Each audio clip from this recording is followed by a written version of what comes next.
시작을 못해서 죄송하고요. 뭐 어쨌든 시작은 하겠습니다. 너무 일찍 시간 오래 잡아서 이게 시간에 맞추기가 힘드셨을 것 같아요. 이게 뭐 타이틀은 이렇고요. 저는 2006년부터 그러니까 대학 입시 쪽을 하고 있고, 여기에서는 제가 2017년부터 하고 있고, 2017년은 제가 이 아발론에서는 중등을 했었고, 2018년에 중3인 친구들을 올리기 시작해서 이제 지금까지 고등부를 하고 있고요. 그러니까 전체로 보면 한 15년 넘게 그 고등만 하고 있는 것 같고, 여기서는 이제 7년째 하고 있고, 제가 아까 말씀드린 이제 2019년에 올린 아이들이 이제 이게 첫 해고요. 그리고 이제 작년, 올해 뭐 이런 실적이 있어요. 근데 저희가 뭐 이렇게 알리고 막 이러는 데는 소질이 잘 없어서 고등부가 있는 줄 모르시는 학부모님도 많이 계세요. 지금 메모지 있으니까 혹시 필요하시면 쓰세요. 네.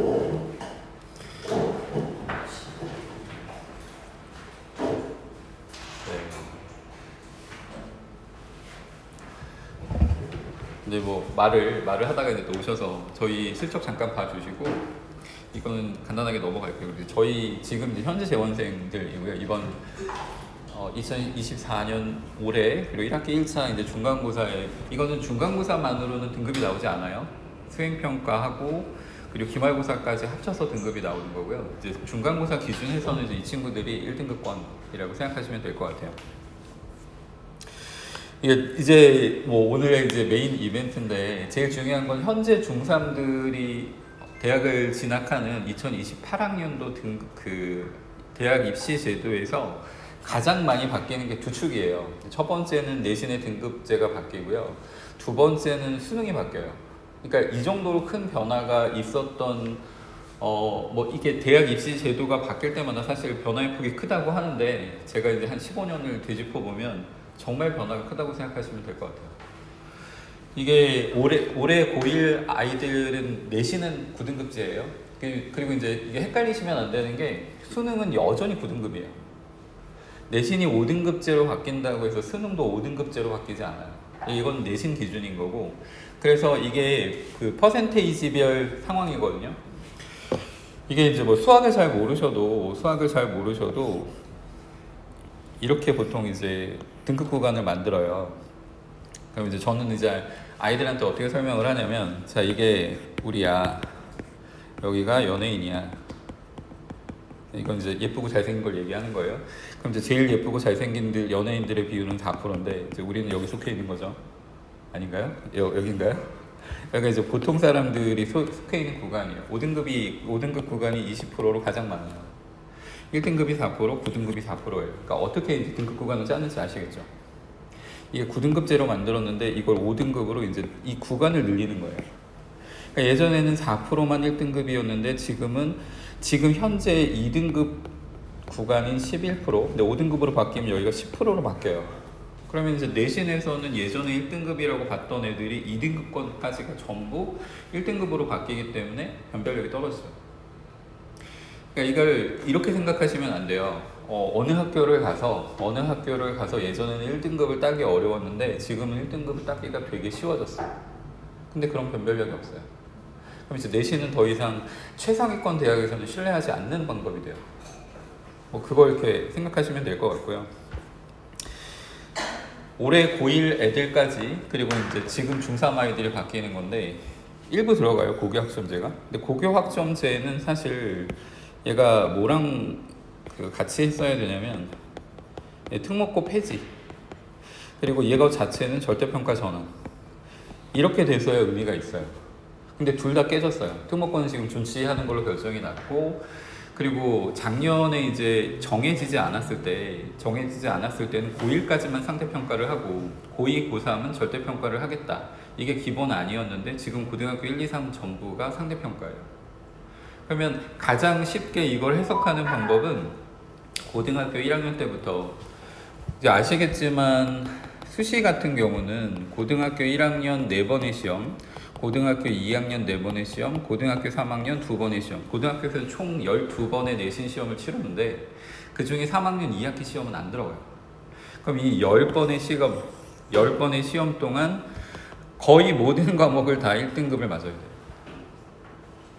왜냐면 2등급과까지는 이제 다 1등급 안에 들어가 있으니까.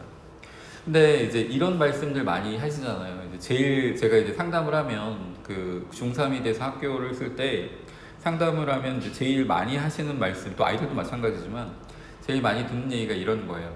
근데 저는 김포 가서 경쟁이 힘들 것 같아요. 그러니까 저는 가까운 데 갈래요.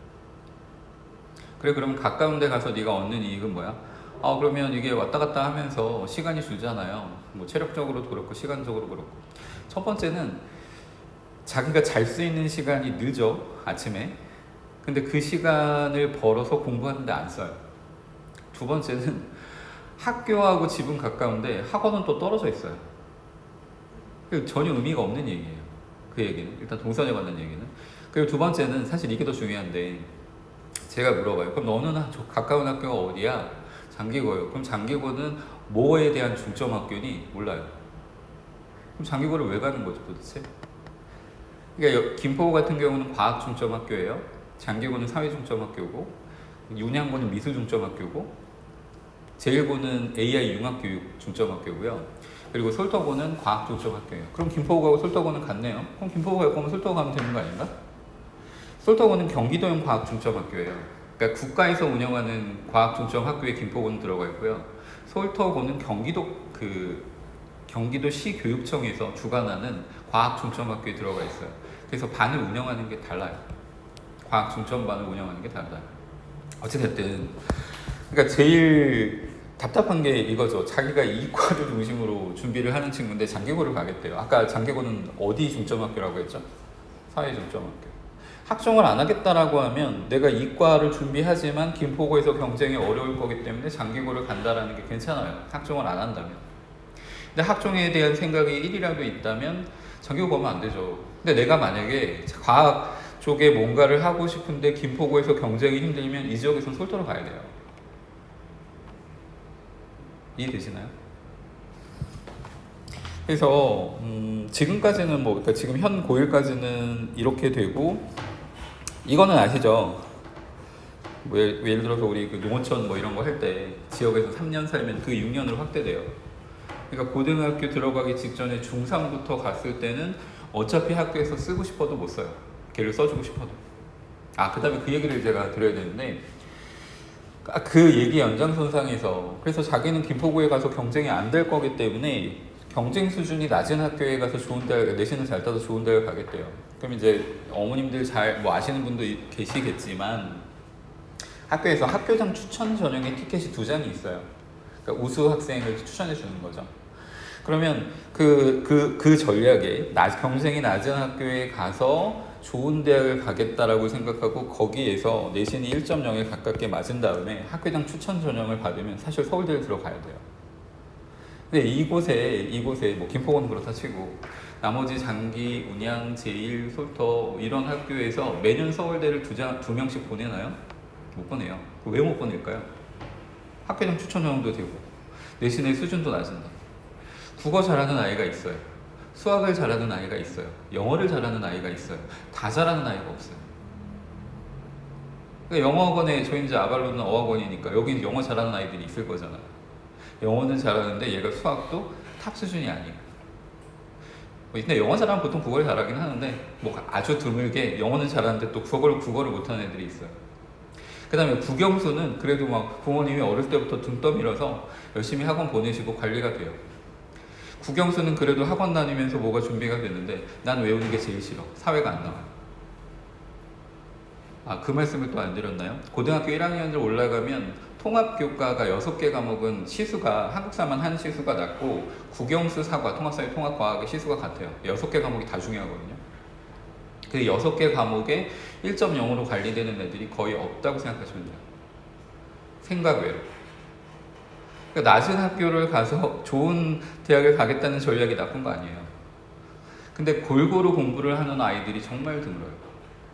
제가 나중에도 이제 계속 반복해서 말씀드리겠지만, 물론 이제 대학 입시라고 하는 거는 사실 알아야 유리한 부분이 있기 때문에, 근데 이것도 중요하지만 제가 현장에서 사실 이제 가르치면서 전 입시 컨설턴트가 아니라 영어 교과 선생이기 때문에 제 입장에서 가장 중요한 게 뭐냐면 아이가 얼마나 꾸준히 공부를 하는가거든요. 오늘 좀 컨디션이 안 좋아요. 아니면 오늘 기분이 안 좋아요. 오늘 공부 안 해. 공부는 내일부터 열심히 할 거야. 이런 아이들은 절대 좋은 대학을 못 가요. 오늘 좀 날이 굳고 내 컨디션이 안 좋고 내가 친구랑 싸우거나 엄마랑 싸워서 기분이 안 좋아도 어제 또는 주초에 계획한 계획을 그대로 하는 애들이 좋은 대학을 가요. 6개 과목의 관리가 안 된다? 1학년 때? 그 아이는 어차피 2학년 올라가도 2학년 가면 이제 그 수업들이 분화되기 시작하는데 그 과목들 관리가 안 돼요. 자기가 선호하는 과목만 하거나 잘하는 과목만 해요. 아까도 말씀드렸지만 수학 같은 경우는 사실 제가 생각할 때 전 영어 선생님인데도 불구하고 선행이 절대적인 게 수학이라고 생각하거든요. 근데 중학교 때까지 수학 선행이 안 된 아이들이 고등학교 가서 일단 경쟁도 안 되지만 문제가 뭐냐면 어머님들 아시잖아요. 예를 들어서 중학교 내신을 대비하는 기간을 빼면 어느 학원에서 중학교 3학년이 내신 대비 기간이 아닌데 선행을 안 하는 학원이 있어요? 수학학원을 보내는데 우리 선행을 보내는데 수학학원을 보내는데 내신 대비하는 그 한 달 기간 빼고 그 앞에 뒤에는 전부 선행을 할 거잖아요. 근데 그 선행을 하는 학원에 보냈는데도 얘가 그게 안 된다면 올라가서는 사실 고등학교 1학년이 올라가면 2학년 선행과 지금 내신 대비가 동시에 되는 애들은 거의 없다고 생각하시면 돼요. 수학은 사실 선행이 절대적이고 중학교 때까지 이제 고등학교 1학년 과정을 이제 몇 번 했느냐. 이과생 같은 경우는 이제 수투 여계를 이제 얼마나 하고 올라가느냐가 굉장히 큰 영향을 미치고 다시 이제 영어 선생이니까 영어로 이제 오면 어머님들이 생각하시는 우리 아이의 영어 실력은 어떻게 생각하냐면 지금 3학년 지금 아직 안 끝났지만 3학년 1학기가 중학교 기준으로 끝났다고 쳐요. 그러면 이제 성적이 나오는 건 지금 1학년은 자유학년제이기 때문에 2학년 1학기, 2학년 2학기, 3학년 1학기 성적이 영어가 A예요. 그럼 우리 아이는 영어를 잘하는 거예요. 근데 성취도별 분포 비율에서는 학교마다 다른데 이 지역에 이제 이름까지 말하기는 좀 그렇고 어느 퍼센테이지까지 A를 주냐면 많을 때는 40%까지 A를 줘요. 지금의 등급 체제로 말씀드리면 4등급 구간이에요. 그러니까 걔는 영어를 잘하는 게 아니죠. 더군다나 또 문제가 뭐냐면 김포에 있는 어떤 특정 중학교, 사실 금파는 잘해요. 근데 다른 중학교들은 서울권 중학교에 비하면 수준이 높을 수가 없잖아요. 그럼 그 학교에서 되게 범위가 넓어서 아까 4등급 구간까지도 A를 주는 학교가 있다고 했는데 거기는 둘째치고 3등급 구간까지 A를 받아버리면 얘는 이제 영어에 대한 필요성을 별로 못 느끼거든요. 나는 우리 학교에서 몇 점이야? 하나 틀렸어. 그리고 A야. 난 영어가 내가 되게 우리 중학교에서 막 1등까지는 아니어도 나는 그래도 전교권이야. 이렇게 생각하는 아이가 공부에 대한 필요성을 별로 못 느껴요. 그러면 부모님들은 또 저한테 이렇게 말씀을 하시죠. 그럼 우리 아이의 영어 실력을 어떻게 검증할 수 있습니까? 얘가 잘하는지 못하는지. 학원에서 나쁘지 않다고 하는데 이렇게 생각하시면 되게 심플해요. 고등학교 1학년, 2학년, 3학년 이제 모의고사가 있잖아요. 그 고등학교 1학년, 2학년, 3학년 모의고사는 두 가지로 나뉘는데 1학년, 2학년까지는 교육청에서 주관하고요. 물론 이제 3학년 3월도 교육청이 주관해요. 6월, 9월, 그 다음에 수능은 평가원에서 주관하거든요. 평가원에서 내는 시험에 영어가 1등급이면 얘는 영어 걱정은 안 하셔도 돼요. 그러면 최소한이 어디냐면 그 외고 특목고 빼고 우리가 김포고를 보내고 싶은데 내가 어느 정도면 영어 때문에 이 학교를 보내지 말아야 되는 겁니까? 저는 최소한이 고등학교 2학년 모의고사가 안정적으로 1등급이 안 나오면 보내지 말라고 말씀드려요. 그러면 선생님 고등학교 2학년 모의고사 안정적으로 2등급 나오면 김포고에서 1등급이 나오나요? 영어가? 안 나와요. 안 나와요. 고등학교 3학년 모의고사가 1등급이 나오는 애들 정도야 안정적으로 1등급이 나온다고 생각하시면 돼요. 그러니까 너무 당연한 게 여기서 그래도 좀 잘하고 난다긴다 하는 애들이 그러니까 외고 특목고 가는 애들 빼고 김포고로 가는 거잖아요. 1등급의 비율은 4%밖에 안 돼요. 300명 기준으로 하면 12명인데 그 12명은 잘하는 아이들이죠. 여기는 이제 어학원이다 보니까 영어를 잘하는 애들이 꽤 많아요. 그럼 여기서 영어를 잘하면 사실 또 특목고를 준비하는 경우가 되게 많고 그럼 김포 외고를 가거나 이제 상상고를 가는 친구도 있지만 김포 외고나 이제 고양국제고 고양 외고 정도를 간다고 생각했을 때 제가 얘는 영어를 되게 잘한다라고 해서 보낸 애들 중에 제가 7년 동안 있으면서 지금 말씀드린 그 학교들에서 영어가 1등급이 나온 적이 한 번도 없어요. 근데 이렇게 생각하시면 걔네들이 그렇게 막 막 되게 수준 높은 아이들은 아니었던 거네요. 근데 걔네들이 서울대 고대를 가요. 그러니까 이게 영어만 가지고 대학을 가는 건 아닌데 그 학교에 가서 영어 1등급이 안 나오는데도 얘네들보다 영어를 더 잘하는 애들이 많다는 거죠. 영어 과목 하나만 놓고 보면. 수학으로 보면 또 마찬가지고. 근데 그게 전체적으로 관리가 되는 애들이 결국 좋은 학교를 가는 거고, 특정 과목만 잘해서는 사실 좋은 대학을 갈 수가 없어요. 그리고 제가 이제 늘 아이들한테 말하는 건데, 오늘 아침에 일어나서 내가 오늘 공부를 할지 안 할지를 각오해야 되는 아이들 있잖아요. 학습이 안 돼요. 그러니까 오늘 아침에 일어나면 되게 기계적으로 어제까지 내가 계획 세운 대로 그냥 딱딱 맞춰서 가는 거예요. 근데 내가 오늘 공부를 할까 말까를 고민하면 공부를 할 수가 없어요. 저희 지역은 아시겠지만 법적으로 학원이 10시까지밖에 운영을 못 하잖아요. 근데 이제 뭐 제가 듣기로는 막 10시 반, 11시 막 시험 기간에는 더 늦게까지 시키는 학원도 있다고 하더라고요. 근데 저희는 규모가 큰 학원이기 때문에 그거 이제 잘못하면 영업정지가 돼서 그리고 법을 어기는 게 좋은 것도 아니고 저희는 10시가 무조건 정해져 있는 시간이에요. 근데 아이들은 그걸 어떻게 생각하냐면 자기가 이제 아침에 일찍 일어나가지고 움직였어요. 10시까지 수업을 들었어요. 그러면 뭔가 되게 큰 걸 이뤘다고 생각해요. 나 오늘 되게 열심히 살았어. 근데 사실 이제 뭐 김포 외고나 뭐 아까 말씀드렸던 고양국제고나 뭐 고양 외고도 마찬가지겠지만 보통 기숙사 생활을 하잖아요. 학교에 따라서는 뭐 12시 반, 1시 반까지는 정해진 학습 시간이에요. 그 이후에는 개인 등을 키고 학습을 하게 되어 있어요. 그럼 이게 일주일 뭐 아니면 길게 한 달 정도는 차이가 없다고 쳐요. 이게 6개월, 1년, 2년 반이 되면 이 지역에 10시가 돼서 끝나서 나는 오늘 일과가 끝났어 라고 생각하는 아이하고는 비교 자체가 안 돼요. 그러면 무조건 뭐 기숙사가 있는 학교에 보내는 게 유리한, 그 말씀을 드리는 게 아니에요. 학습량이라고 하는 건 누적인데 문제는 이제 그 학습이 어떻게 관리되느냐의 측면에서 접근하셔야 된다는 얘기고, 그래서 이게 전반적인 차이고요. 아까 제가 내신은 변별력이 떨어진다고 말씀드렸죠. 수능의 변별력도 떨어집니다. 지금 올해 고1 애들까지는 공통 과목에서 태기를 하게 되어 있는데 이게 통합돼요. 선택 과목이 없습니다. 이게 국어, 수학, 탐구가 선택이 다 없어져요. 그래서 작년 말까지 논란이 뭐였냐면, 예를 들어서 최상위권 학생들 중에서 이과나 의대에 가는 애들이 있죠. 그럼 걔네들을 구별을 하려면 심화 수학이 붙어야 된다, 심화 과학이 붙어야 된다가 이제 작년까지 사람들이 되게 작년 11월까지도 걱정했는데 12월에 최종안이 발표되면서 없어요. 그러니까 모든 학생들이, 그러면 제일 불리한 아이들은 어떤 아이들이냐면 찐 문과 아이들 있죠. 찐 문과. 얘네들은 수학하고 과학을 이과 아이들하고 같이 경쟁해야 돼요. 제일 어려운 애들은 걔네들이고, 제일 손해보는 아이들은 어떤 아이들이냐면 이과 쪽에 머리가 진짜 비상한 아이들. 그러니까 시험이 어려워도 그 어려운 시험에서 1등급권에 머무는 아이들이 이제는 이게 너무 뭉툭해져 버린 거죠, 시험이. 그 탐구 과목 같은 경우는 통합사회 통합과학을 시험 보게 되었어요. 통합사회 통합과학은 1학년 때 배우는 거예요. 근데 이것도 이제 헷갈리시면 안 되는 게, 고등학교 2학년, 3학년 때 그러면 통합사회 통합과학만 배우고 뭐 이과 쪽에서는 물화생지를 안 배우는 개념이 아니에요. 교과로는 존재하는데 수능에 들어가지 않는 거예요. 그러면 1학년 때 배운 과목을 3학년 때 복습해야 되는 게 되죠. 왜냐면 이게 수능에 나올 거니까. 근데 문제는 뭐냐면 통합사회 통합과학에서 다루는 범위가 너무 작아요. 범위가 작은데 변별력을 내려면 어떤 일이 발생할까요? 난이도가 올라가겠죠. 근데 난이도를 너무 많이 올리면, 지금도 이제 작년에 문제가 됐던 게 킬러 문항이잖아요. 그래서 6월 평가원 시험이 끝나고 나서 평가원적을 해임시켰어요. 너 왜 킬러 문항 안 뺐어?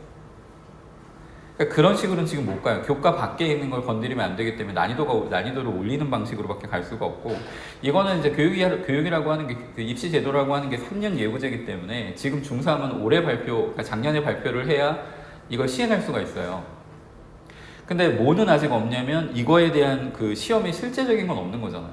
이거 언제 나올 거냐면, 지금 중3 아이들, 그러니까 지금 자제분들이 그 고3 때 올라가서 6월 시험, 평가원에서 주관하는 시험이 나와야 알 수 있어요.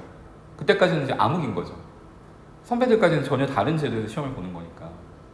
가봐야 알아요. 그다음 두 번째는 이 교육부에서 만드는 대학 입시 제도 틀은 나왔는데 실제 이제 학교들에서 어떻게 뽑겠다는 없죠. 학교들은 당해년도 발표하면 돼요. 그러니까 지금은 없는 거죠. 그러니까 그 세부적인 계획을 우리가 이렇게 하겠다라고 미리 하는 학교도 있기는 해요. 몇 개 학교가 우리는 이런 식으로 갈 거야 라고 하는 학교가 있기는 한데 아직 모른다. 근데 영어하고 한국사는 똑같아요. 그리고 절대평가인 것도 똑같아요. 수능은 9등급, 그 다음에 영어하고 한국사는 절대평가다. 차이가 있는 건 선택 과목이 빠진다. 문이과 통합이다. 이게 이제 수능의 차이예요. 탐구 과목 제가 다 설명드렸어요. 이렇게 지금 선택하게 되어 있는데 공통 과목으로 가요. 공통 과목 언제 배우냐면 고1 때 배워요. 나중에 이제 뭐 인터넷에 찾아보시면 알겠지만 공통 과목은 중학교 원래 사회나 중학교 과학의 30-40%를 포함하게 되어 있어요. 얼마나 수준이 낮은지 알겠죠? 여기까지는 이제. 그래서 이제 이 지금까지 가지고 있는 전형들이 어떻게 바뀔 것이냐. 이거는 세부 안이기 때문에 사실 이제 보셔도 잘 모르실 거예요. 지금 현재 입시 제도를 잘 이해하고 계신 게 아니면. 근데 가장 쉽게 생각하시면 돼요.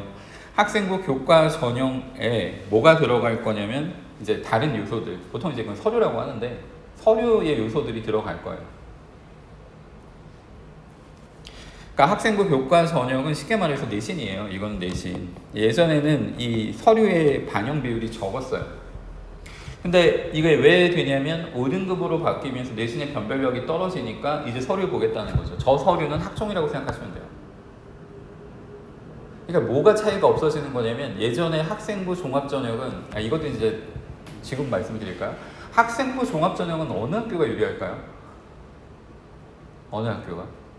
뭐 일반고, 특목고, 뭐 전국단위 자사고, 아니면 이제 지역에서 되게 잘하는 학교, 뭐 명문이라고 부르는 데 있잖아요. 사실 이제 김포고는 제가 나가서 그 선생님들 만나면 저 김포에서 이래요. 이러면 이제 김포가 어디냐고 물어보시는 분들도 계시거든요. 김포가 어디 붙어 있어요? 김포공항 쪽이에요? 근데 김포공항은 김포가 아니잖아요. 강서구 이쪽에 있는 거지. 잘 모르세요? 서울에 이제 주요 뭐 목동, 그 다음에 뭐 그 노원, 그 다음에 이제 강남 대치 이쪽 여기가 이제 뭐 가장 학군지 지역이고 아니면 분당 판교. 그리고 이제 저희 지역에서는 사실 뭐 김포가 제일 높은 그런 학교인데 저희 지역의 일반고는 학생부가 관리가 되는 학교가 없다고 생각하시면 돼요. 그러니까 어느 학교가 잘하고 어느 학교가 못한다는 개념보다는 아예 없어요. 이거는 어떻게 생각하시면 되냐면, 그러니까 나중 이제 올해 5월이니까 아직 5월이니까 학교에서 그 고등학교에서 입시 설명회를 안 하잖아요 아직. 여름부터 이제 시작을 할 거예요. 입시 설명회를 하시면 가서 이제 들으세요. 들으시면 나중에 이제 이 Q&A 시간이 있을 거잖아요. 근데 하나만 물어보시면 돼요. 상위 15개 대학에 학종으로 보내는 학생의 비율이 어떻게 되냐. 상위 15개 대학에 학생부 종합전형으로 보내는 학생의 비율이 얼마나 되냐. 이렇게 물어보시면 돼요. 근데 제가 거기에 대해서 이제 예측을 하면 얼버무릴 거예요. 제가 지금 질문을 뭐라고 말씀드리냐면 비율이라는 단어를 썼죠. 학교에서는 명수를 얘기할 거예요. 저희 5명, 10명, 뭐 20명이 보냈습니다. 그냥 이 질문을, 똑같은 질문을 이제 김포 외고나 뭐 고양국제고의 입시 설명회에 가서 얘기를 하면 퍼센테이지로 얘기해 줄 거예요. 그럼 이제 그건 명확해지죠. 근데 그래서 이제 이런 거 학생부 그 교과 전형에서 서류에 대한 반영 비율이 있을 거고, 이게 입시 제도가 바뀌면 뭐를 제공을 안 하냐면요, 표준 편차를 제공을 안 해요. 이게 표준 편차가 뭐냐면 이제 수식으로 만든 건데 쉽게 말해서 학생들 간의 격차라고 생각하시면 돼요. 나중에 제가 이제 이 지역 학생들의 표준 편차를 다 보여드릴 거예요. 그러면 뭐 그 특목고는 일반적으로 표준 편차가 어떻게 나냐면 10 미만이에요. 10 미만. 학교 수준이 낮으면 상위권 아이들과 하위권 아이들의 이 갭이 굉장히 커져요. 그러니까 좀 세부적으로 말씀드리면 1등급, 2등급 구간, 2등급, 3등급 구간, 그 다음에 3등급, 4등급 구간, 이거. 근데 전체적인 거. 각 1, 2, 그 다음에 2, 3, 3, 4 얘네들 아이들의 차이가 커진다고 생각하시면 돼요. 그럼 당연한 얘기지만 경쟁이 높은 학교로 갈수록 표준 편차는 작아지죠. 그죠? 그리고 경쟁이 이제 좀 수월한 학교로 갈수록 표준 편차는 커질 거고. 그리고 한 가지 요소가 더 있는데 시험의 수준이 높으면 표준 편차가 커져요. 그러니까 일반적인 학교에서. 그러면 특목고는 간단히 생각해보면 당연히 시험의 수준도 어려울 거고 학생들의 이 경쟁 수준도 높겠죠. 그런데도 표준 편차가 낮은 거예요. 이해가세요? 그러니까 일반고끼리 비교하면 시험의 수준은 꼭 따져봐야 되는데 특목고는 당연히 시험의 수준이 높아요. 근데 그래도 표준 편차가 굉장히 적은 편에 속하거든요. 군이. 그 얘기는 학생들의 이제 그 경쟁 수준이 대단히 높다는 거예요. 근데 그 말씀을 왜 드리냐면 그래서 표준 편차가 10 미만이면 보통 이 학교는 아까 얘기했던 그 학군지에서 굉장히 높은 학교이거나 아니면 특목고이거나 둘 중에 하나예요. 근데 이걸 지금 교육부에서 대학에 제공하는 걸 막겠다는 거예요. 고교 블라인드 들어보셨죠? 고교 블라인드. 학교명을 가리고 서류를 보여줘요. 그럼 이제 서류만 보고 학생을 뽑으라는 거예요. 제가 대학의 입학처장이에요. 제가 가진 첫 번째 임무는 뭐냐면 우리 학교에 지원하는 아이들 중에 이 높은 수준의, 그러니까 우수한 학생을 뽑는 게 제가 해야 될 일이에요. 그러면 저는 얘가 어느 학교 출신인지를 알아내는 게 사실 첫 번째겠죠. 왜냐면 간단하게 얘기해서 김포고에 1등급하고 아니면 2.0이라고 치죠. 그 제1고에 2.0이 같이 지원을 했어요. 학교 이름을 가려준 거예요.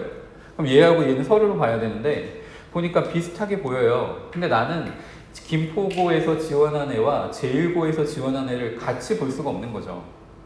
그럼 학교를 알면 그게 되게 쉬워지죠. 첫 번째 방법은 그거고 연대 같은 경우에는 Z점수라는 걸 써요. 아까 제가 말씀드렸던 표준 편차하고 이제 그 학교에서 제공이 되는 이거는 학교 알림이라는 사이트에 가면 그 공시 자료예요. 모든 사람들이 조회할 수 있어요. 그러니까 제가 이따가 보여드릴 자료도 다 학교 알림에서 받은 건데 그래서 거기에 나와 있는 어떤 그 지표들을 집어넣어서 수식을 돌리면 학교의 수준이 나와요. 표준 편차를 빼면 그거를 알아내기가 되게 힘들어요. 그래서 학교 입장에서는 대학 입장에서는 고등학교가 가려졌을 때 그런 수식을 동원해서 학교의 수준이 얼마나 되는지를 보는 거예요. 여기까지 이제 됐죠. 그리고 이제 나중에 설명 제가 드리겠지만 이게 학교명은 가려지지만 얘가 고등학교 기간 동안 어떤 과목을 수강했는지는 나와요. 그건 당연한 거잖아요. 뭐 국어, 영어, 수학에서 점수도 알아야 될 거고. 근데 쭉 리스트업을 하다 보면 외고 같은 경우는 외고에 영어과를 지원을 하면 매 학기마다 영어가 2과목이에요. 그리고 영어 앞에 심화라는 말이 붙어 있고. 국제고를 지원하면 매 학기마다 통합사회 말고 되게 이상한 과목 이름의 사회과 과목이 들어가 있어요. 그러니까 이 리스트만 봐도 얘가 어느 특목고 같은 경우는 알죠. 자사고는 그걸 알기가 좀 힘들어요. 왜냐면 수학 비중은 높지만 특수한 과목 이름이 없어요. 체제가 이렇게 바뀌면 아마 전국단위 자사고가 굉장히 힘들어질 거예요. 아무튼 간에 특목고 같은 경우는 학교 이름을 가려줘도 표준 편차를 제공하지 않아도 얘가 어느 학교 학생인지 대충 짐작이 가요. 그리고 제 얘기가 아니고 전 입시 컨설턴트가 아니니까 유튜브에 보시면 되게 유명한 그 유니브 클래스라고 윤여정 선생님 계세요. 입시 컨설턴트. 그분 얘기예요. 서울대 입학사정관이 어쨌든 뭐 가장 높은 수준의 입학사정관들일 거잖아요. 페이도 많이 받고. 그러면 그분들 같은 경우는 아시는지 모르겠지만 지금 한국 내에 고등학교가 1760개 정도 있어요. 거기서 150권 정도까지 고등학교는 다 외우고 있대요. 지금 현 세대 입학사정관들이. 그래서 이렇게 이제 가려주는 거 말고 이 과목명을 보면 주요한 고등학교가 위에 고등학교는 그냥 보고도 나온대요. 근데 지금 이 입학사정관들 세대에서 이제 세대가 바뀌면 뭐 그 다음은 어떻게 될지 모르겠다고. 이거는 제 얘기가 아니고 그냥 그 유튜브에 떠 있어요. 다시 돌아가서 고교 이 블라인드 때문에 학교별로 차이가 없다라고 떠드는 교과목 선생님들이 있어요. 입시 컨설턴트들은 절대 그런 얘기를 안 해요. 뭐 김포 지역에 있어요. 실제로 있어서 말씀드리는 거예요. 영어 가르치시는 분, 수학 가르치시는 분인데 자기 학원에 막 동영상 올리시면서 김포고 가서 1등급 맞으나 제1고 가서 1등급 맞으나 고교 블라인드 때문에 가려지는데 왜 걱정하냐 이런 말씀을 하세요. 그렇지 않아요. 그럴 수가 없죠. 대학이 다 바보 멍충이에요. 그러면 생각해보세요. 입시 컨설턴트들이 그게 뭐 대단한 비밀이라고 저 같은 어떤 고등학교를 가야 되나요? 부터 입시가 시작될 텐데 그죠? 그럼 부모님들이 제일 먼저 궁금하신 게 우리 아이는 이러한 아이인데 어느 학교를 보내는 게 좋나 이렇게 질문하시잖아요. 그럼 입시 컨설턴트 그 얘기부터 시작하겠죠. 뭐하러 경쟁 심한 그런 학교 보내십니까? 경쟁 낮은 학교 보내셔서 내신 높게 따면 어차피 거기 블라인드라서 다 가려질 텐데 일반고 보내시려면 그냥 낮은 학교 보내시는 게 최고의 전략입니다. 이 얘기부터 시작하지 않을까요? 그러니까 그거는 좋은 전략이 아니에요. 낮은 학교를 사실 높은 학교, 경쟁이 심화된 학교를 보내셔도 마찬가지긴 한데 낮은 학교를 보내실 때는 제일 중요한 게 애가 분위기를 타면 안 돼요. 그러니까 주변에서 뭘 하든 얘는 혼자 공부를 할 수 있어야 돼요. 자기만의 주관이 있어야 돼요. 흔들리면 안 돼요. 그리고 일과를 빡빡하게 운영할 수 있는 능력이 있어야 돼요. 그거 안 되면 절대로 보내시면 안 돼요. 이해가시죠? 나는 친구 교우관계가 중요해. 그런 애는 낮은 학교 보내시면 여자아이들 기준으로 맨날 올리브영 가고 그리고 코인 노래방 갈 거예요. 남자아이들 기준으로 맨날 PC방 갈 겁니다. 그러니까 그거는 첫 번째 기준이에요. 이거는 경희대학교의 그 2024년도 입시 결과인데 보세요. 제가 체크해 놓은 거. 평균 등급이 1.0이에요. 예를 들어서 1.1이다, 1.2다 이런 수치가 있을 건데 이게 그 내신 5등급제로 되면 1.1에서 1.78 정도까지가 다 1등급으로 묶여요. 그러면 대학 입장에서는 예전의 학생들하고 보면 변별력이 떨어질 거잖아요. 그러니까 내신만 볼 수 없죠. 그래서 지금 보시면 뭐 한의일과 평균이에요. 이건 평균. 커트라인 뭐 이런 개념은 아니고 그러니까 다 평균이라는 얘기는 다 이 점수라는 거죠. 약과까지. 그러니까 학교 입장에서는 변별력이 떨어질 것이다. 그래서 외대 같은 경우는 이렇게 하겠다. 이게 변별력이 없으니까 등급과 원점수를 둘 다 받겠다. 예전에는 등급만 있으면 됐어요. 1등급이면. 근데 지금 이제 원점수를 같이 봐서 예를 들어서 내가 지금 뭐 자녀분이 간 고등학교가 경쟁이 되게 심화되어 있는 학교예요. 하나 틀렸는데 뭐 3등급이에요. 그러니까 배점 높은 거. 그런 경우에는 예를 들어서 뭐 94.5일 수 있잖아요. 95.5 이 정도? 왜냐면 배점이 뭐 김포 같은 경우는 한 2.8에서 4.2 이렇게 나뉘거든요. 한 문제를 틀렸어요. 4.2 이렇게 되면 여기 이제 95.8 이렇게 될 거잖아요. 그러면 이런 학생이 문제 하나 틀렸는데 3등급이에요. 그러니까 만점 맞은 애들이 1등급, 배점이 낮은 문제를 틀린 애들이 2등급, 배점이 높은 문제를 틀린 게 3등급. 김포고가 평균은 낮아요. 평균은 낮은데 이 평균이 중간고사, 수행평가, 기말고사를 합치면 학기 평균은 뭐 60점, 70점, 80점대까지 올라가요. 개별 시험의 평균은 되게 낮은 편이에요. 평균 자체는 막 40점, 50점에서 맴돌아요. 평균이 그 정도인데 등급은 보통 한 문제, 두 문제, 세 문제 여기서 나요. 그러니까 상위권하고 하위권하고 격차가 사실 굉장히 심하죠. 김포 같은 경우는 뭐 나중에 제가 보여드리겠지만 어쨌든 그래서 뭐를 생각하셔야 되냐면 원점수가 높은 것도 중요해요. 그럼 또 이렇게 생각하실 수 있어요. 예를 들어서 이번에 솔터고가 배점 높은 거 하나를 틀렸는데 23등이에요. 영어. 배점 높은 문제를 하나 틀렸는데 23점. 그럼 얘는 사실 원점수는 높은 거잖아요. 그럼 이제 부모님들 입장에서는 어떻게 생각하실 수 있냐면 학교 수준이 낮은 학교를 보내면 유리하겠네. 그럼 이제 이걸 보완할 수 있는 방법도 그 대학은 마련할 거예요.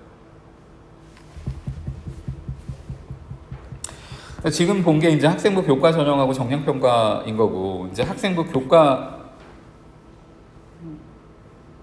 정성평가라고 하는 게, 그러니까 이 지금 정량이라고 얘기한 거는 이제 성적표에서 이제 제공하는 점수, 그러니까 고등학교에서 대학교에 제공하는 정량적 수치를 말씀드린 거고, 지금부터는 이제 정성적 수치인데, 이게 지금 현재 학생부 종합 전형에서 받는 거예요. 학생부 종합 전형에서.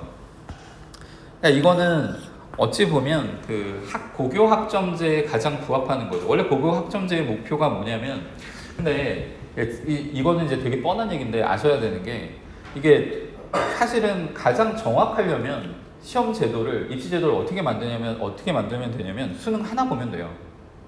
수능을 이 문제 자체를 적당히 어렵게 만들어서 잘하는 학생과 못하는 학생들을 확실하게 분별하면 되잖아요. 뭐 그러면 문제가 없잖아요. 하나의 원칙을 가지고 잘하는 학생과 못하는 학생, 중간의 학생들을 잘 분별하면, 그러니까 섞여 있지 않으면 되는 거죠. 근데 대학 입시 제도가 왜 복잡해진다고 생각하세요? 잘하는 학생들이 문제가 아니에요. 그러니까 똑똑하게 태어나고 부모가 이제 서포트를 많이 해주는 학생들 말고 노력을 할 수 있는 학생들을 붙여주자, 그런 취지 때문에 대학 입시가 되게 복잡해지는 거거든요. 완전히 우수한 애들만 뽑겠다고 하면 이거는 그냥 시험 어렵게 만들어서 하나로 보면 돼요. 그러니까 입시 제도가 계속 뭐가 덕지덕지 붙는 거죠. 이거 해봤더니 문제가 있으면 개선, 뭐 이거 해봤더니 문제가 있으면 개선. 그러니까 되게 공정한 방안이라는 게 그런 거잖아요. 뭐 대학 교수 자녀들이 막 부탁해가지고 소논문 쓰고 막 이런 거, 자기가 이 자녀가 하지도 않은 거 가지고 이제 그런 실적 가지고 이제 붙이니까, 야 이거는 우리는 못하는데, 난 대학 교수도 아닌데. 그러니까 일반적인 우리가 말하는 뭐 대중 국민이라고 하는 사람들이 이제 분노하는 거잖아요. 근데 제가 볼 때는 공정하다라고 하면 하나밖에 없어요. 잘하는 애 못하는 애 확실히 분별해주면 되는데, 사실 이제 그러면 우리 아들 딸은 불리해지기 때문에, 얘가 머리가 그렇게 좋지는 않지만, 내가 어렸을 때부터 막 대박 밀어주지는 않았지만 그래도 노력하면 붙여줘. 그래서 제도가 되게 복잡해지는 거거든요. 그래서 학생부 조형학전형 같은 경우에는, 고교학점제 같은 경우에는 어떤 개념이냐면 상대평가를 하지 않고 절대평가로 얘가 어떤 분야의 종사자가 되고 싶은데 향후 목표가 뭔데 이런 과정을 선택해서 거기에 대한 공부를 하면 그걸 인정해주자, 이런 개념이었어요. 그러니까 진로죠, 진로. 사실은 취지는 되게 좋죠. 그러니까 이게 망가진 게, 고교학점제의 전제가 뭐였냐면 아까도 말씀드렸던 특목고 폐지예요. 그리고 절대평가로 평가를 하게 했어야 돼요. 근데 특목고는 존치한 상황에서 상대평가다 보니까, 생각해보세요. 그래서 내가 고등학교를 갔어. 1학년 때는 공통과목이니까 어디서 나눠지면 2학년 때 나눠지거든요. 2학년 때 이제 신청을 해요. 자기가 선택할 과목을. 내 진로는 뭐 내가 뭐를 하고 싶어. 그래서 거기에 관련된 거를 선택하려고 딱 가서 보니까 그 반에 들어가서 봤더니 전교 1등부터 5등이 앉아있는 거예요. 그럼 나는 그 수업을 들어요, 못 들어요? 못 듣죠. 상대평가인데. 패스 오어 페일로 가야 돼요.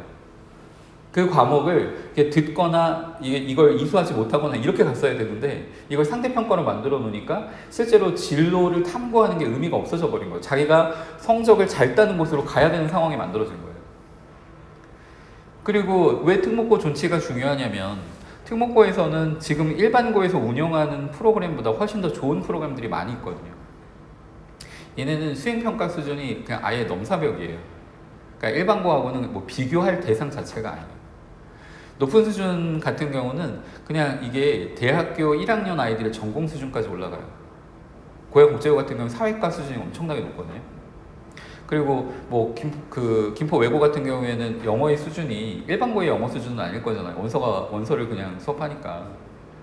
뭐 그렇기 때문에 이게 프로그램으로 보면 비교할 대상이 아예 아닌 거죠. 그런 프로그램을 듣고 거기에 대한 이제 어떤 보고서를 쓰고, 학교 선생님들이 아시겠지만 특목고 선생님들은, 그러니까 학교의 이제 운영의 문제인데, 그 생기부를 엄청나게 잘 해주세요.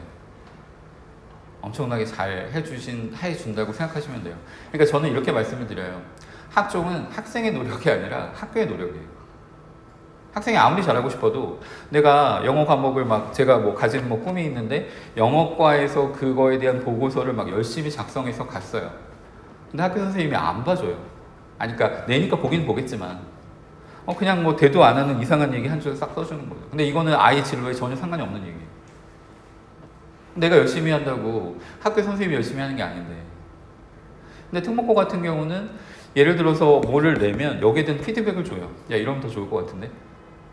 그리고 그거를 1학기, 2학기 기말고사가 끝나고 나면 그 방학하기 전 한 주 아니면 방학 후 한 주를 이 생기부를 계속 수정해요. 어떻게 하게 해주냐면, 선생님이 이제 그 생기부를 뽑아서 줘요. 교과 선생님이. 그럼 이제 보고서를 냈을 거잖아요. 그러면 이게 거짓말이 아닌 수준에서 네가 원하는 걸 수정해서 달라고. 그럼 선생님이 그 허용할 수 있는 부분까지만 수정해줘요. 그러니까 없는 걸 만들어내지 않아요. 전제는. 그러니까 대신해주거나 그런 개념은 아니에요. 근데 아까 제가 대입 공정성 방안 말씀드렸는데, 그것 때문에 사실 모든 서류가 다 탈락한 거예요. 없어져 버렸어요. 그러니까 학생이나 학부모가 건들 수 있는 모든 요소는 지금 없다고 생각하시면 돼요. 근데 뭐는 남았냐면, 생기부는 남은 거. 생기부는 누가 쓰는 거냐면 교과 선생님하고 담임 선생님이 써요. 근데 이렇게 생각하실 수 있잖아요. 학생이 거짓말을 하는 거나 가르치는 선생이 좋은 학교 보내려고 거짓말할 수 있는 거 아니야? 근데 거기까지 의심하면 지금의 교육 제도 자체가 붕괴해요. 그래서 그것까지는 믿어주는 거예요. 야, 공교육이 아무리 그래도 가르치는 선생인데 뭐 사교육하고 또 뭐 얘기하면 좀 그렇지만 어쨌든 뭐 사교육 선생도 아니고 이 사람들까지 우리가 믿지 못하면 그럼 교육 제도 자체의 붕괴다. 그것만 남겨둔 거예요. 그래서 이게 자기소개서부터 시작해서 모든 학생이 또는 학부모가 개입할 수 있는 요소는 다 제외시킨 거고, 그리고 외부 입상이라든지 이런 요소들이요. 전부 없앤 거고, 들어갈 수 있다고 하면 교내 입상인데 이것도 지금은 뭐 무슨 상을 받았다는 안 되고, 어떤 교과목에서 뭐 교내에서 무엇을 하는 것을 통해서 그거를 공부하고 내가 거기에 대한 뭐 공부를 했다, 이거는 돼요. 근데 무슨 상을 받았다는 항목 자체가 없어요. 서류에 대한 게 엄청나게 줄었다. 그럼 뭐를 보냐면 생기부를 보는 거예요. 어떻게 학습을 했다. 어떤 교과목에서 뭐를 듣고 뭐가 궁금해서 그것을 연구해서 심화시켜서, 근데 그거를 이제 입학 사정관들이 원하는 용어가 있는데 이걸 이렇게 길게 추워? 길게 기술하는 게 아니라 이게 500자 아래로 써야 되기 때문에, 그러니까 똑같은 말을 표현하는 형용사들이 있어요. 뭐뭐한, 뭐뭐하게, 뭐 이건 부사긴 한데 그게 입시 컨설턴트들이 해주는 거고 그게 특목고에서 잘해주는 부분이에요. 그러니까 사실 이제 그 관련된 분들이 보면, 그러니까 그쪽 입시 컨설턴트들이 보면 일반고의 생기부를 어떻게 표현하시냐면 참 성의가 없네, 이렇게 표현하세요. 그래서 그거는 뭐 물론 이제 이것만 생각하면 특목고를 보내시는 게 당연히 유리합니다 라고 말씀드리겠지만, 특목고에서의 공부가 그렇게 쉬운 건 아니어서.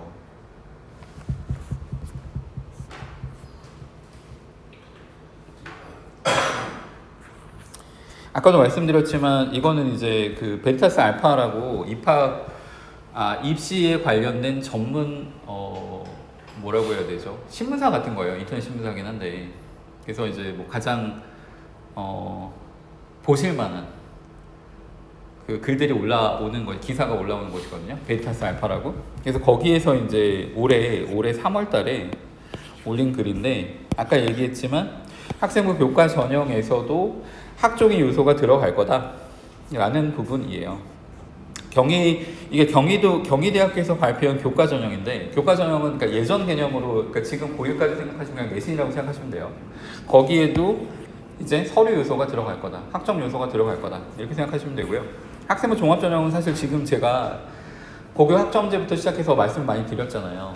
그래서 또 이 말씀을 이제 오해하시면 안 되는 게, 그러면 김포고, 장기고, 운양고, 뭐 제1고에서는 학종으로 들어가는 사람이 아무도 없냐? 그렇지 않아요.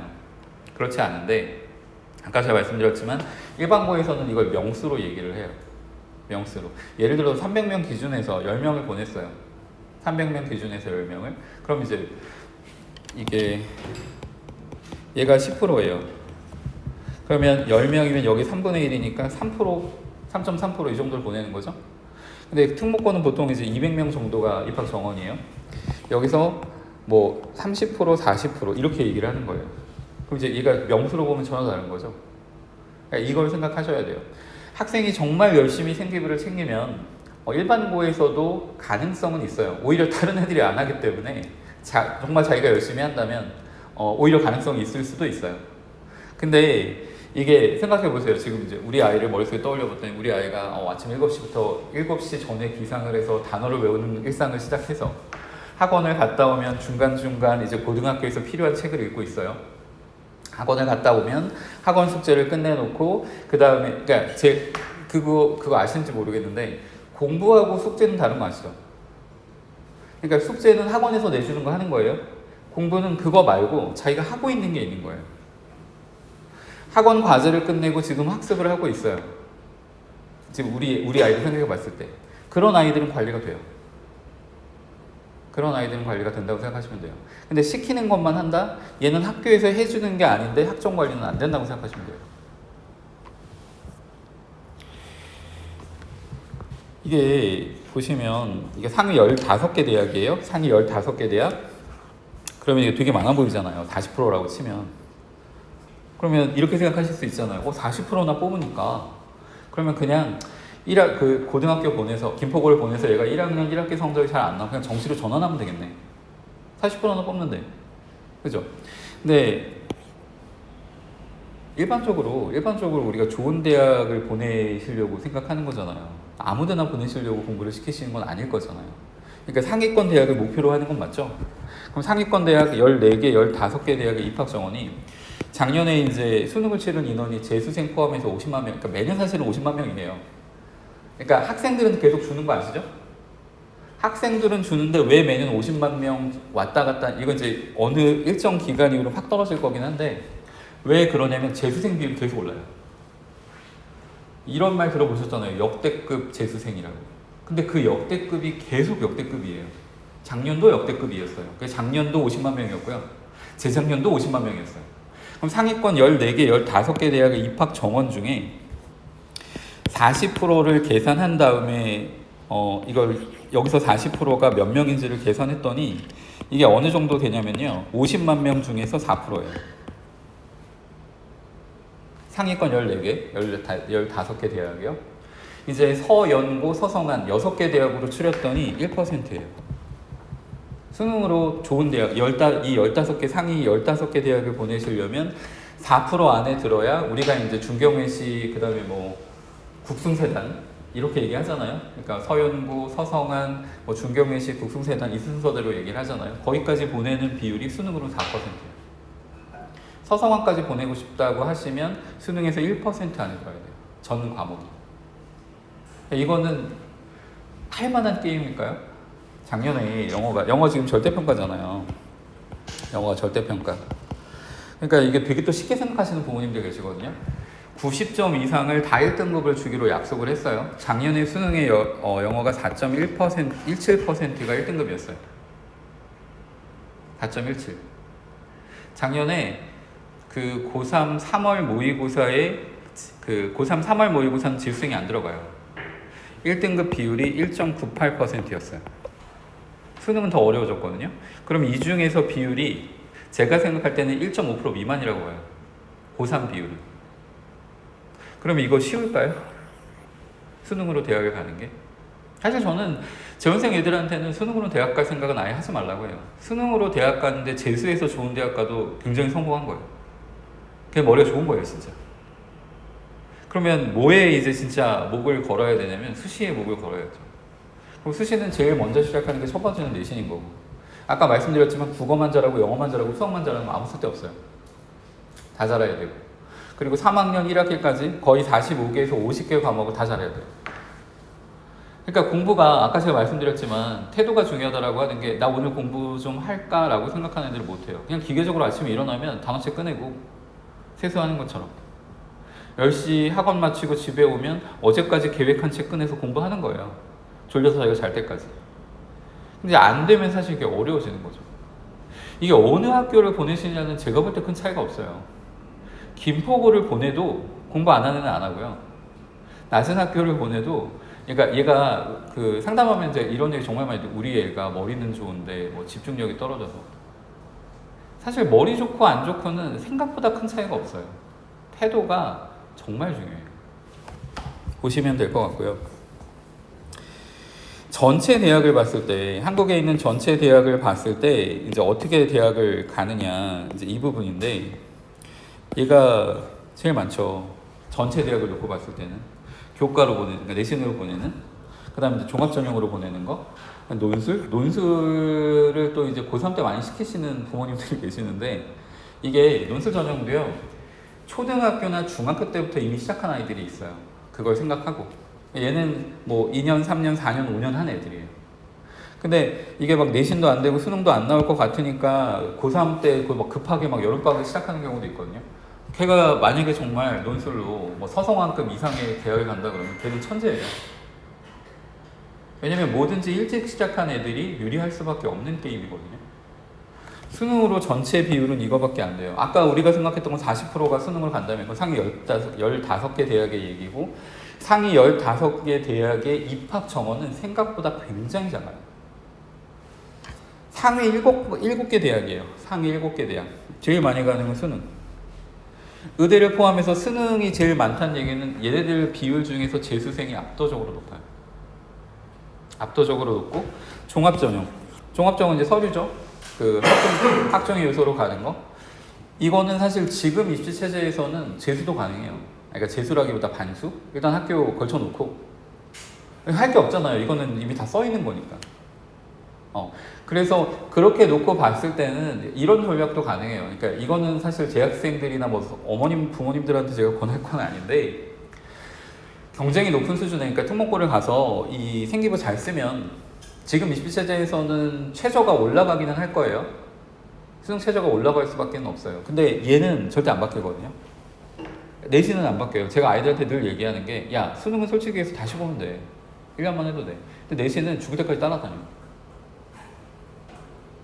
그러니까 내신 점수를 얘기하는 건데 생기부도 사실 정해져 있는 거기 때문에 생기부가 잘 되어 있으면 유리하죠. 높은 수준의 경쟁 수준의 학교를 보내시는 것도 사실은 괜찮은 것 같아요. 자, 지금부터 이제 이 지역의 학교들에 대한 정보를 좀 드릴게요. 이거 솔터고인데요. 솔터고인데 작년 1학년, 그러니까 지금 현 고등학교 2학년이 작년에 어떻게 공부를 했는지예요. 이건 학교 알림이라는 사이트에 가면 공시 정보로 다 올라와 있어요. 그래서 제가 표준 편차를 체크했어요. 평균은 이렇게 보시면 되고. 근데 성취도 분포 비율을 봤더니 A가, 그래서 마지막에 보시면 학습이 안 돼요. E는 이제 그러니까 대학은 아시겠지만 점수 체계가 어떻게 되냐면 A, B, C, D, F예요. F는 점수가 아니에요. 페일이죠. 근데 고등학교까지는 2로 주는데 사실 2는 학습이 안 되는 애들이에요. 100% 중에 51.3%가 2예요. 학습 분위기가 대충 짐작이 되시죠? 그 다음에 제1고예요. 제1고. 표준 편차가 솔터고는 19.8이었다는 거 기억하세요. 제1고는 봤더니 평균은 77.5고 표준 편차는 15.5. 2의 비율은 16.3이니까 솔터고보다는 학습 분위기가 괜찮겠죠. 여기까지는 되셨죠? 근데 이제 이걸 보세요. 나중에 이제 특목고에서 D하고 E 비율을 제가 말씀을 드릴 거예요. 그 다음에 이거는 운양고. 운양고는 봤더니 평균이 낮아요. 그리고 E가 높죠. 그러면 이렇게 생각하실 수 있어요. 그러면 운양고가 오히려 제1고보다 학습 분위기가 안 좋은 겁니까? 시험의 수준이 높아요. 난이도요.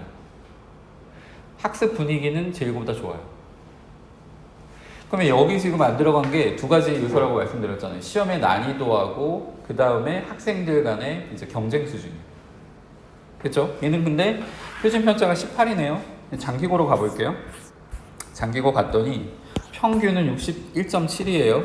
아까 얘는 그래도 얘가 운양고 같은 경우가 평균이 더 낮긴 하네요. 자, 얘는 평균이 61.7인데 이제 말씀드릴게요. 장기고가 운양고보다 시험의 수준이 높아요. 그러면 평균이 뭐 약간 높긴 하지만 그게 비슷하잖아요. 비슷하지만 시험의 수준은 전혀 다른 거예요. 근데 장기고가 작년 같은 경우는 지금 표준 편차가 이게 좋아진 거예요. 이 표준 편차가 더 컸고 중요한 건 여기 비율이 거의 40% 가까이 올라갔어요. 그럼 이거 두 가지 이유가 있는데 시험의 수준이 이전보다는 약간 내려왔고요. 예전보다는 이쪽 그룹에 있는 아이들이 준 거예요. 그러니까 얘는 이제 조금 더 잘해진 거죠. 전반적으로 봤을 때. 그러니까 저는 시험의 난이도를 볼 수 있기 때문에 그런 거예요. 근데 일반적인 부모님들도 안 되고 뭐 다른 지역의 선생님들은 이거 보셔도 시험지를 못 보잖아요. 그러니까 이제 이걸 알 수가 없거든요. 김포고예요. 김포고로 갔더니 일단 평균이 높죠. 평균을 높일 수 있는 방법은 두 가지예요. 시험의 수준을 낮추던가 아니면 학생들의 수준이 높아지던가. 이건 학생들의 수준이 높아진 거예요. 그리고 학생들 간의 격차가 장기고보다는 낮죠.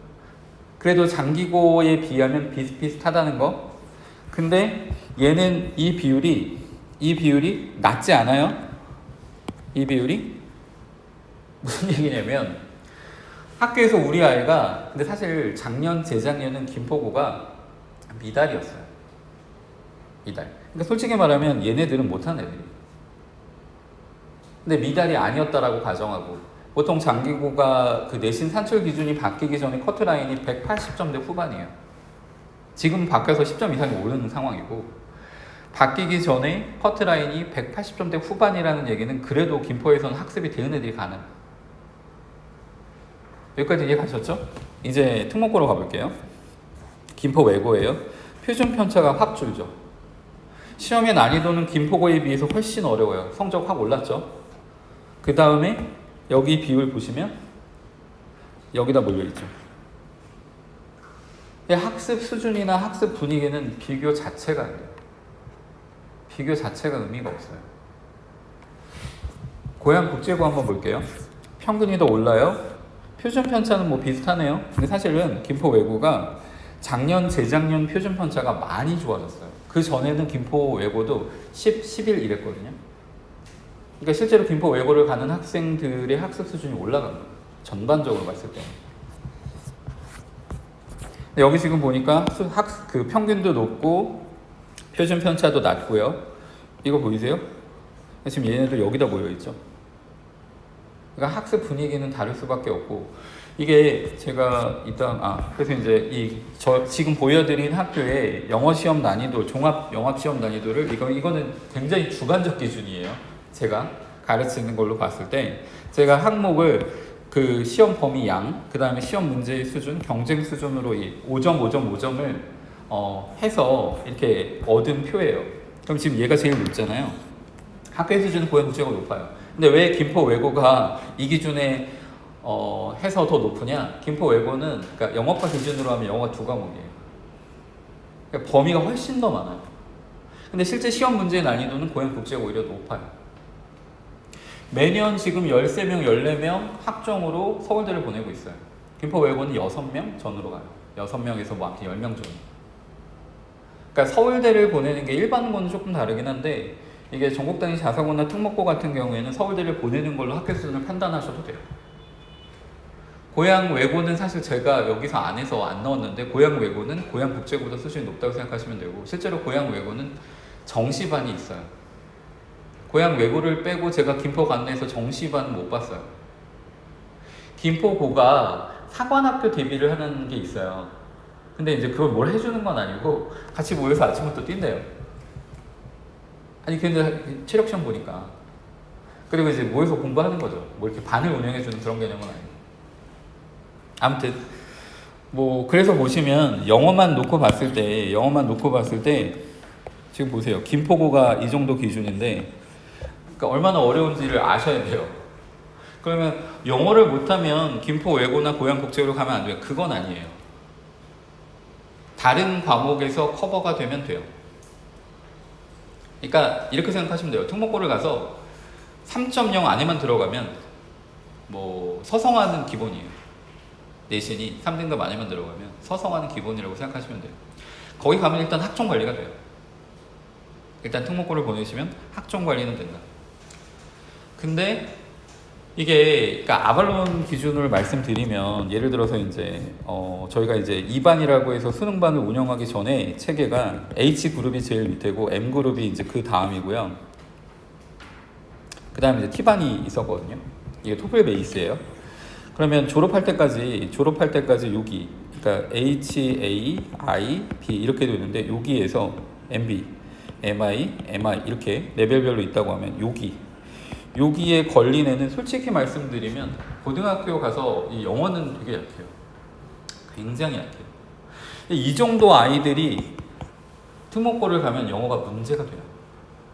그러니까 아발론 커리큘럼상에서 1년 6개월에서 거의 2년 가까이 차이가 나요. 초등학교 때부터 열심히 보내주셔서 얘가 단계적으로 올라간 아이들은 괜찮은데, 중학교 때 막 중2 정도의 이제 내신 따러 여기 아발론으로 온 거예요. 한 번도 높은 수준의 영어를 경험해 본 적이 없어요. 교과서 수준의 영어 외에는.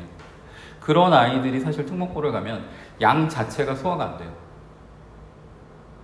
근데 그 정도 학습 수준에 있는 아이들이 영어만 안 되진 않기 때문에 그건 좀 고민을 하셔야 돼요. 최선으로 바뀌는데, 저희가 고등부, 그러니까 중상 같은 경우는 제가 아까도 잠깐 말씀드렸지만 여름 학기를 기준으로 다 선행으로 빠지기 때문에, 모의고사 선행으로 빠지기 때문에 최선으로 바뀌는 것과 바뀌지 않는 것이 거의 의미가 없어요. 그러니까 뭐 고려를 하시거나 고민을 하시거나 걱정을 하실 요소는 전혀 아니다. 이거는 그냥 간단하게 소개 드리는 거예요. 저희가 뭐 최선에서는 이렇게 한다는 거 별로 보실 건 없고요. 뭐 교재 리스트인데 이것도 저희가 지금 현재 있는 반 아이들의 구성에 따라서 잘 짜서 할 것이기 때문에 뭐 크게 시간에 대한 부분만 아시면 될 것 같고요. 저희가 6월 3일 날 최선으로 바뀝니다. 근데 고등부 또는 이제 예비 고등학교 1학년은 크게 걱정하실 부분이 없어요. 어머님들이 이제 중2 부모님들이 아니시기 때문에. 자, 간단하게 제가 뭐 1시간 딱 됐네요. 제가 10분부터 시작했으니까 말씀을 드렸고, 이제